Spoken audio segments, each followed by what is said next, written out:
Por eso está con nosotros hoy acá la señora ministra de Trabajo y vamos a conversar con ella qué está sucediendo desde el lado patronal, desde el lado laboral. Ella es la señora ministra Mónica Recalde. Acompáñeme.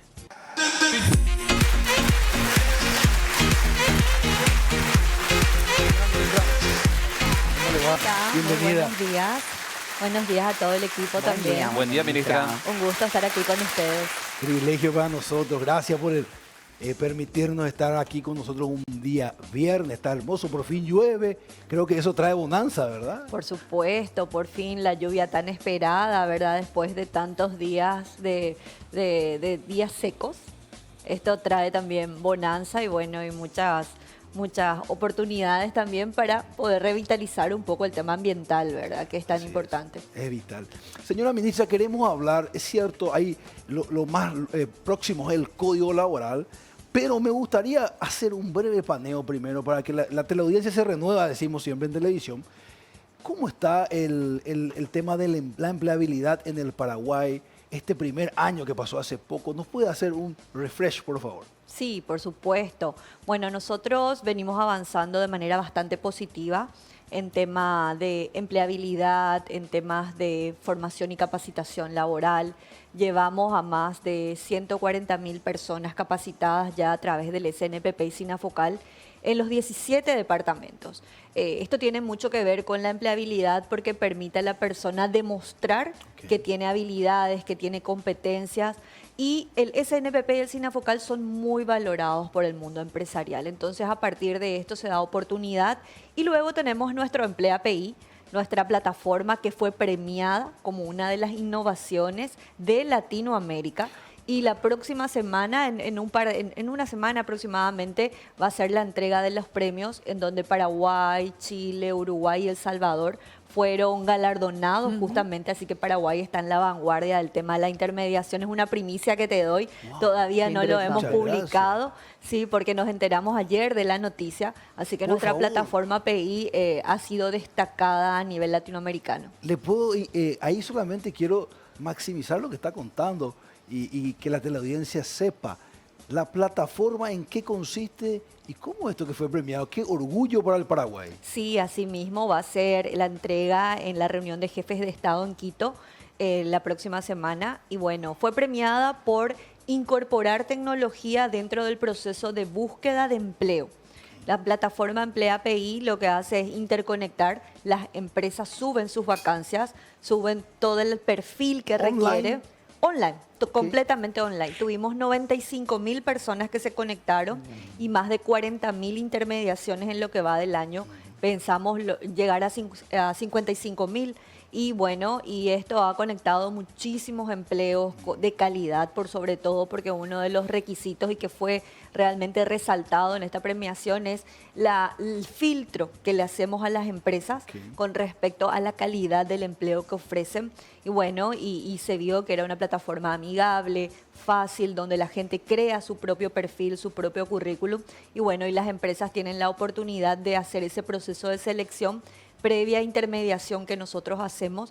Y bueno, y se conectan de manera rápida, fácil, y ha llevado realmente a un reconocimiento de Paraguay por incorporar tecnología en procesos de conexión entre oferta y demanda. Qué bueno. Solamente quiero hablar un poco del desarrollo de eso brevemente, porque no es fácil hacer algo así. ¿Qué hay por detrás? ¿Cuánto tiempo se diseñó?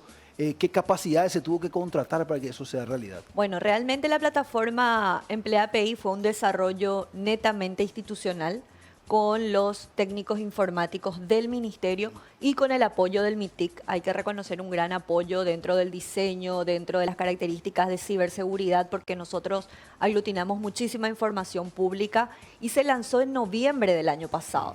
Nos llevó aproximadamente 2 meses, asumimos en agosto y en noviembre, a finales de noviembre, ahora va a cumplir un año nuestra plataforma, se puso en puesta en marcha y bueno, y a partir de ahí un proceso de ajuste fue 0 costos, no contratamos consultores, no contratamos ningún tipo de asesor externo, para eso fue MITIC, Ministerio de Trabajo prácticamente, y bueno, y cuando hay voluntad realmente sí se pueden hacer las cosas, porque anteriormente se hacía vía papel, vía currículum o Google Form, que son plataformas de acceso público, ¿verdad? Y no tienen criterios de seguridad de información. Apuntábamos a eso y a facilitar a la gente a que encuentre un empleo. Qué bueno, bueno, un gran logro, realmente creo que tenemos que estar contentos. Gracias por la primicia. Ahora me gustaría hablar un poco, estamos pasando una buena etapa como país, por lo menos en términos macroeconómicos. Es cierto que hay muchas cosas que mejorar en un país, en una república, pero hay cosas que están sucediendo muy bien. ¿Cómo se traduce eso a nivel de empleo? Yo aprendí con usted que uno de los principales objetivos del ministerio es la formalización del empleo. ¿Es así? Así es, nuestra obsesión, como decimos nosotros con el equipo, es llegar a más gente que tenga un empleo formal. Y empleo formal primeramente significa que la gente tenga seguridad social, que la gente cobre su salario mínimo, que se respeten las jornadas de trabajo, bueno, y un montón de características que conlleva el tema de la formalización, pero también hemos alcanzado nuestra meta. Hoy estamos a 753.000 personas formalizadas.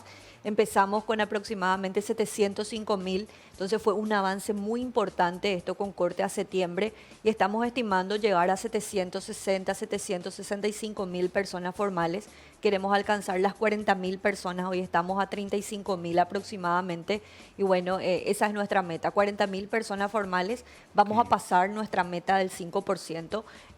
Tenemos metas, ¿verdad? Tenemos Eso metas. es muy importante, ministra. Claro, porque trabajar sin Sí. metas en tema de trabajo, bueno, no tiene ningún resultado, o porque el mercado se comporta de manera natural y tiene un crecimiento natural de 3%, 3.5% en formalización, pero cuando hay intervenciones del Estado, como por ejemplo, le controlamos a las empresas, nos vamos, fiscalizamos, hoy las empresas ya reconocen eso, hemos hecho simplificaciones de procesos para registro y también exoneraciones de multa, exoneración de varias cuestiones de comunicación de entrada y salida, porque otra innovación tecnológica es que implementamos hace 3 meses aproximadamente, es que las empresas ya no comunican por una parte al ministerio y la misma información tienen que comunicar al IPS. No, eso se terminó. En ambos lugares se presenta una sola vez. Bueno, y esto facilita mucho también los costos que tienen las empresas, las MIPYMES, porque para las MIPYMES es caro tener un contador, un asesor de recursos humanos, un abogado que le maneje todo eso. Bueno, y entonces una sola persona también le permite ahorrar esos costos. Ahí hay una ecuación muy interesante que es, te exijo pero te ayudo. Una ecuación espectacular. Ahora, antes de pasar al código laboral, que yo sé que la teleaudiencia estará ahí expectante, quiero que nos hable un poquito, algo que yo también aprendí con usted, es el tema de las MIPYMES, inclusive los autoempleos que le llamamos, ¿verdad? A veces uno uno creería que en el Paraguay hay que formalizar los empleos y está solucionado, pero un porcentaje mayor al 70% de la fuerza laboral paraguaya, que es más o menos 3,5 millones de personas, está compuesta por pequeños empresarios, pequeños microemprendedores. Y el desafío de formalizar a ellos, ¿es así? Es un gran desafío, sí, por el mismo modelo económico que tenemos, así como decís, se asienta principalmente en las micro y pequeñas empresas. Pero dentro de las microempresas, de las pequeñitas, esa persona que emprende, tiene 2, 3 empleados, que ya está en un nivel, vamos a decir, un poco más desarrollado en términos de acceso a mercado, de venta de productos, existe un segmento más bajo en que nosotros le llamamos economía de subsistencia. Y son esas personas, ¿verdad?, que se dedican a emprender de manera temporal, que requieren un apoyo del Estado, que requieren acceso a créditos, a financiamientos y que se dedican principalmente a trabajar entre familia, ¿verdad? Entonces, cuando nosotros vemos el mundo de la informalidad, observamos que ahí está el núcleo pesado. Lo primero que trabajamos con la DENIT es que ellos puedan tener su RUC. Su Para RUC empezar, es la puerta de entrada de toda la formalización, es el RUC. Recién cuando uno contrata empleados, ahí se activa el Ministerio del Trabajo, el IPS. Porque a veces trabajamos con la familia. Y ahí tenemos que formalizar y pagar nuestros impuestos. ¿Por qué? Porque hoy los clientes le exigen a la gente por lo menos una factura legal o un comprobante, ¿verdad? Ahí tenemos el RES simple, el régimen general, ¿verdad? Que se está haciendo desde la DENIT una campaña muy importante de cómo funcionan estos diferentes tipos de impuestos. Entonces, para ese tipo de emprendimientos muy pequeños, la puerta de entrada siempre es el RUC. Y ahí van escalando de a poco. El que tiene RUC va a tener más fácilmente acceso a crédito. El que tiene RUC va a poder abrir una cuenta bancaria. O hay gente, por ejemplo, que presta la cuenta de su hija o la cuenta de su hijo que ya trabaja para poder administrar. Y eso también complica un poco el patrimonio de la familia. Claro. Entonces siempre hay que separar las finanzas familiares de los microemprendimientos por más que sean de subsistencia. Y siempre nosotros tenemos el Centro de Entrenamiento del Emprendedor, donde damos charlas de cómo potenciar tu microemprendimiento o un empleo independiente que quiere pasar a ser un emprendimiento, ¿verdad? Ministra, Sí. una consulta sobre ese tema. Este centro que usted está hablando, el Centro del Emprendedor, ¿es del Ministerio del Trabajo? Sí, es del Ministerio del Trabajo y está en San Lorenzo. Ajá, Nosotros ajá. recibimos más o menos 500 personas al mes, a veces más. El mes pasado tuvimos 1.700 porque damos charlas de branding, cómo potenciar tu negocio, cómo hacer tu contabilidad, cómo llevar tu producto a un supermercado, a una despensa. Entonces se le asesora a la gente, se le capacita. O por ejemplo, uno está desarrollando mermeladas, cómo diversificar ese tipo de producto. ¿Qué más podemos hacer con tu producto? Nosotros Es muy les enseñamos. interesante lo que plantea, porque justamente esto que usted estaba diciendo, ¿por qué yo siendo microemprendedor, uso la cuenta de mi hija o uso la cuenta de alguien que me pueda ayudar para hacer las transferencias, para recibir el dinero? Es justamente porque hay una cuestión ahí de falta de capacitación que me diga, bueno, así tengo que administrar mis recursos, así tengo que administrar yo mis ingresos, mis egresos, para que esto sea sostenible, ¿verdad? Y obviamente, como dice usted, todos los beneficios que trae detrás. Mayor generación de empleo se podría dar con un sector mucho más formalizado, entonces, ¿no? Claro, mayor formalización se da cuando un microemprendimiento comienza a crecer y permite que se le contrate a una persona, 2 personas, decir, yo tengo ya muchas ventas, solo ya no puedo porque mi productividad o mi venta aumentó y yo necesito producir más. Y ahí empieza la cadena de la contratación, porque comúnmente este tipo de empresas o chiquititas, trabajan con la familia y tenemos que reconocer eso. Y ahí cuando es una empresa netamente familiar, no entra a regir el Código del Trabajo. Ok. El Código del Trabajo recién se aplica cuando yo le contrato a un externo, a alguna persona de afuera. El Código del Trabajo en el artículo 26, eso mucha gente no sabe, excluye a los parientes, a la familia cercana del propietario para ser vinculado en relación de dependencia. Entonces eso es muy importante saber. Ahora, si yo le contrato a mi vecino, si le contrato a otra persona que me ayude, ahí sí entra a tallar la relación de dependencia. A propósito, ministra, en algún momento aquí lo hablamos también acerca de esos cambios que podrían darse en el Código de Trabajo, Código Laboral, y que usted nos contaba que iba a ir también hasta el Congreso Nacional, obviamente para explicar y cuáles son las propuestas que se vienen y llegar a un consenso.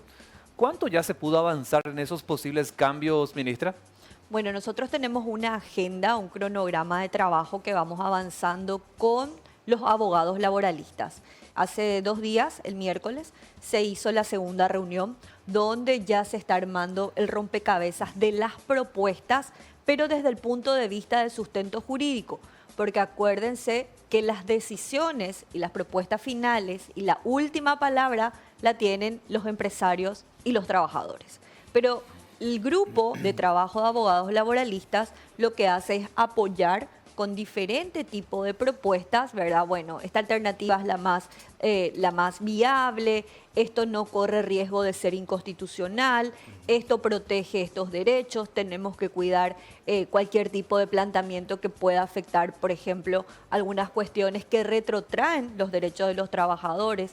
Cualquier tipo de reforma que se dé tiene que tener un fundamento. No podemos más presentar propuestas que solo se escriba el artículo Claro. y atrás no tiene ningún sustento. Sí. Entonces, este tipo de análisis, este tipo de prácticas, y se está valorando mucho dentro de los abogados, porque ellos nos decían en la última reunión, es la primera vez que el Ministerio de Trabajo le tiene en cuenta a los profesionales del derecho para decisiones importantes. y nosotros somos los que estamos día a día con nuestros Claro. clientes tomando decisiones. A veces el código no es claro, no tenemos una regulación, no estamos en los juzgados y somos los que conocemos Ministra, la realidad. Qué bueno que se dé esa apertura, ¿verdad? Muy bueno realmente. Ahora, hay un punto que se debatió mucho y quería preguntarle si eso lo discutieron esta semana, lo de la famosa estabilidad. ¿Se pudo ya avanzar algo en esa propuesta que se estaría acercando? Sí, los abogados laboralistas estuvieron discutiendo con nosotros las diferentes visiones que se tienen sobre la estabilidad.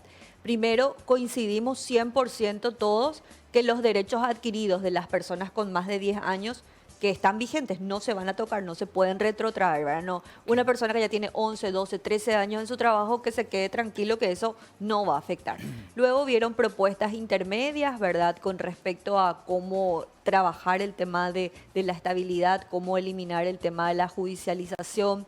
Hubieron planteamientos también donde hablamos de los tipos de despido, porque cuando hablamos de estabilidad hablamos también del régimen de despido o el régimen indemnizatorio. Y bueno, y estamos en la construcción de esta propuesta. Lo que sí se decidió es enviar a consulta al Instituto Paraguayo de Derecho Constitucional para que ellos puedan emitir un parecer, una opinión sobre el alcance del artículo que establece el tema de la estabilidad y de las indemnizaciones. Claro. Porque nuestra Constitución establece la columna vertebral del derecho desde el artículo 86 para adelante. Y bueno, esos derechos hay que proteger. Todo lo que sea constitucional evidentemente tiene que regir cualquier tipo de reforma y los alcances de la norma entonces van a ser analizados a través de estos constitucionalistas que van a tener un valor muy importante en el momento que el Congreso tenga que discutir. Nosotros tenemos que llegar al Congreso con todos los fundamentos para que ellos puedan tener un debate rico, un debate donde se puedan ver las diferentes posturas, las diferentes visiones, pero tampoco podemos escapar de lo que dicen los datos, ¿verdad? Claro. Los datos y la parte jurídica, los datos de qué pasa en nuestro mercado, cuánto ha sido la afectación del tema de la estabilidad en los últimos 10 años, que hemos presentado este informe que está publicado, por cierto, en la página del Ministerio y donde realmente se ve un efecto bastante negativo al alcanzar o a estar próximo al umbral de los 9.6 años. El clean up, El clean. el famoso clean up, eso es un hecho. Y dato mata relato, dicen por ahí. Sí. Entonces es muy importante. Ese proyecto, solamente para que quede clara la información, señora ministra, esa cronología, ese cronograma de trabajo, si podemos visualizar, ¿cuándo se haría, cuándo se presentaría o en qué semestre por lo menos? Tenemos reuniones programadas por capítulo del código hasta el mes de febrero. Hasta el mes de febrero, no obstante, de manera ya paralela, queremos iniciar las conversaciones con los gremios sindicales, también con los empresarios que se están organizando también bastante bien. Ellos están discutiendo con sus abogados entre los mismos gremios. Hemos dado charlas y hemos presentado la propuesta de la construcción de este proyecto, no la propuesta jurídica, sino de cuáles son los puntos que vamos a abordar a diferentes segmentos de empresariales también. También se habló en sesiones de sindicatos, en congresos, en seminarios que hicieron sobre este tema. Y bueno, y cada vez las universidades también están teniendo interés. La academia también está. La academia Qué está bueno. teniendo bastante interés en abordar esto. Bueno, y vamos a ir avanzando, pero sí nuestro cronograma es hasta febrero con respecto al análisis jurídico Ok. de esto. Y mejoró no sé si la palabra es mejoró, pero se modificó aquella actitud un poco más cerrada del sector sindical a la conversación.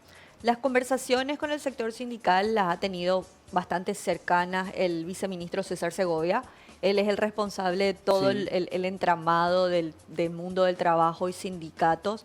Y bueno, y creo que vamos a llegar próximamente a un acuerdo para que Qué bueno. por lo menos sentarnos, ¿verdad? Eso es lo más Nadie importante. dice que vamos a decidir nada, sino sentarnos, empezar un proceso lento, hay muchas cuestiones que ellos han solicitado también, que tenemos que revisar y que tenemos que avanzar en el tema del IPS, una de las preocupaciones que ellos tienen. Y luego otros proyectos que están ya en el Congreso, como es la ley del servicio civil, que también los ha preocupado bastante en el tema de sindical, de huelgas, de estabilidad, también de indemnizaciones, unas cuestiones, pero que ya están en el ámbito parlamentario. Y bueno, vamos a proseguir. Se ha madurado bastante el diálogo social en los últimos 10 años en nuestro país. Nos tocó trabajar muy de cerca con ellos en el proyecto de la superintendencia, CTIO, el tema de la Contrafor, que es la Comisión contra el Trabajo Forzoso también. Y bueno, y vamos a ir seguramente discutiendo con ellos porque ellos son los actores claves, ¿verdad? Me gusta esa actitud aperturista, es muy importante en la democracia. Señor Jotita Bernabé. Ministra, un gusto. Una consulta que siempre me suelen realizar y que también sería bueno aclarar, los derechos laborales de una persona que es prestadora de servicio, la famosa persona que factura, que no paga IPS, pero que sí tiene una relación de dependencia. Muchas personas me dicen a mí me respetan las vacaciones. O sea, si yo tengo 3 años, salgo de vacaciones los días que corresponden, pero no me pagan aguinaldo. ¿Eso cómo viene relacionado?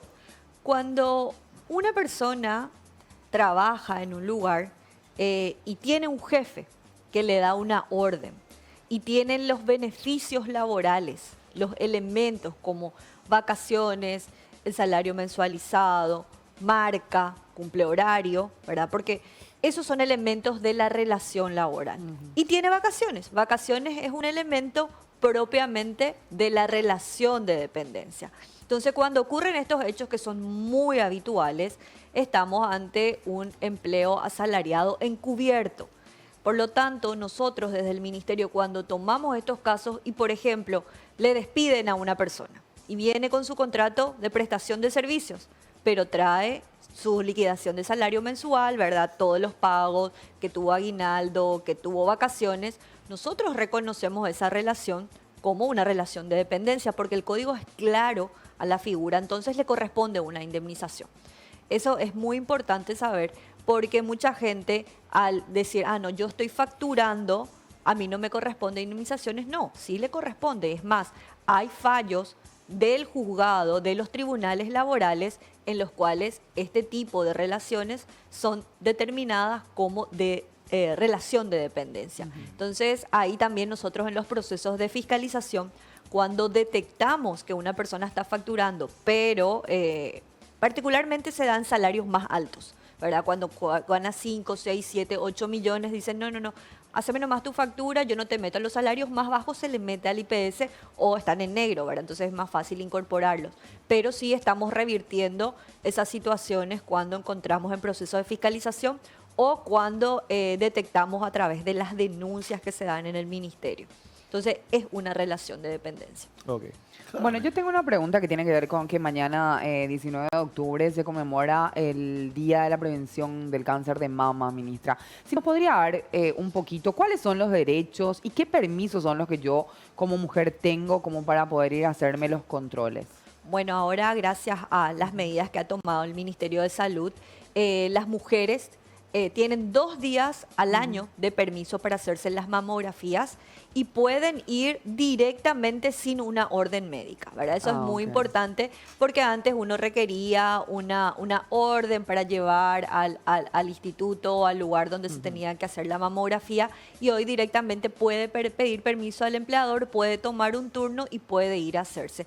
Este es un derecho con goce de salario, ¿verdad? Las mujeres no pueden ser descontadas por tomar este tipo de licencias, son licencias remuneradas y bueno, y el empleador tiene la obligación de dar a estas mujeres ese tipo de permisos y es importante que las mujeres de 40 años o más tomen estos permisos para hacerse sus chequeos, ya que empiezan a entrar en una etapa, ¿verdad?, donde los controles deben ser más frecuentes, los controles tienen que estar también revisados para no generar, ¿verdad?, para detectar de manera temprana cualquier tipo de enfermedad que se pueda presentar, ¿verdad? Y para eso también es importante tener un seguro social, ¿verdad? Todo está concatenado, Claro. porque si tenemos un tipo de enfermedad, tener un seguro social nos cubre, tenemos los reposos remunerados. Y bueno, esto es importante que todas las mujeres conozcan y que se pueda promocionar desde todos los ámbitos. Porque en noviembre entramos con los permisos de los varones también, Claro, ¿verdad? Que sí. también tienen permiso para hacerse Noviembre su azul. chequeo. Azul. Noviembre azul de próstata, aunque los varones son más renuentes, ¿verdad? Pero nosotros siempre tratamos de incentivar, de generar las campañas. Las mujeres ya somos más conscientes de que tenemos que hacer esos chequeos, pero los hombres también tienen ese derecho de ir a hacer sus controles y bueno, y tienen que usarlo. Ok, claramente. Solamente para cerrar, me gustaría, a mí me parece una máxima muy importante. Yo creo que las personas que le conocen a usted saben cuál es su actitud a la hora de conversar, la humildad que tiene para escuchar. Y uno puede estar más o menos de acuerdo, tiene todo el derecho con el presidente Santiago Peña, pero creo que él tiene esa misma característica, es una persona que escucha, que llama al diálogo, y creo que eso no podemos negar en esta era democrática. ¿Es así, señora ministra? Así es, cuando yo le escucho al presidente, a veces digo, piensa igualito que yo, ¿verdad? O sea, no, el presidente realmente, nosotros somos un reflejo de él porque tiene una línea tan abierta de conversación. Nunca se ha visto a un presidente reunirse con tantos sectores, con todos los intendentes, con todos los gobernadores. Recibe al mundo del deporte, el mundo empresarial, a la gente, a las personas, ¿verdad?, que necesitan realmente. Él escucha bastante y esa es la línea que él nos baja. Nosotros tenemos que abrir las puertas a nuestro ministerio. Nuestro ministerio no es para encerrarnos, sino es para hablar con todos, recibirle a todos y salir a terreno. Salimos, recorremos el interior, estamos presentes en todas partes, porque el país no se termina en calle última, como se él decía, dice. ¿sí? Hay muchísima gente que necesita de la presencia institucional afuera, en el interior del país, en esos distritos donde estamos llevando a través de los programas de gabinete social, a través del Ministerio de Desarrollo Social, esas prestaciones y esos servicios que se necesitan. Y bueno, y eso es lo que nosotros hoy estamos aplicando. Y por supuesto, la apertura, todo gobierno, las instituciones del Estado están para servir a la gente, están para atender los problemas de la gente, y ese tiene que ser nuestra obsesión, nuestro objetivo, porque para eso están las instituciones, ¿verdad? Para solucionar las necesidades y hacer que nuestro país sea realmente de bienestar y que todos puedan alcanzar en un tema muy particular que a mí me toca en mi cartera, ¿verdad? Sus ingresos, la dignificación, el trabajo, la accesibilidad a un empleo y la formación y capacitación para el trabajo. Señora ministra, muchas gracias. Muchas gracias, Salim. Muchas privilegio. gracias a todos. Un privilegio realmente. La señora ministra del Trabajo, Mónica Recalde.